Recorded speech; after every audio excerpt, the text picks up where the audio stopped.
της υγείας και των ανθρώπων στις απομακρυσμένες περιοχές.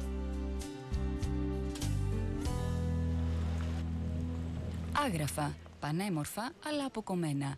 Για να φτάσουν οι κάτοικοι της περιοχής στο κοντινότερο νοσοκομείο σε απόσταση περίπου 68 χιλιόμετρων χρειάζονται τουλάχιστον 2 ώρες εάν ο δρόμος δεν είναι κλειστός από τα χιόνια.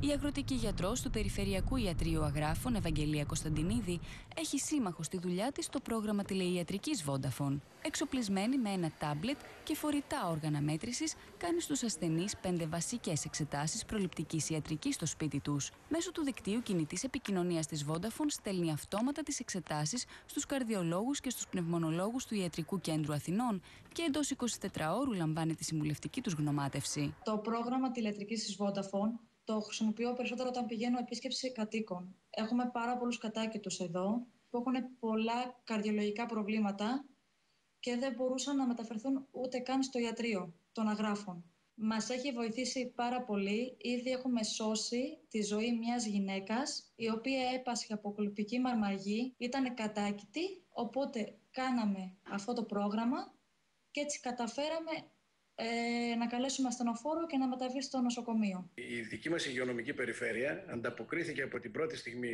στο κάλεσμα της συμμετοχής μας σε ένα τέτοιο πρωτοποριακό πρόγραμμα που έχει να κάνει με την τηλεϊατρική. Μας δίνει μια δυνατότητα οι ασθενείς μας να έρχονται σε μια άμεση επαφή με ιατρικό προσωπικό, ουσιαστικά καταργώντας τις αποστάσεις. Το πρόγραμμα τηλεϊατρικής Vodafone παρέχεται δωρεάν και καλύπτει περισσότερους από 500.000 πολίτες σε 100 απομακρυσμένες περιοχές της Ελλάδας.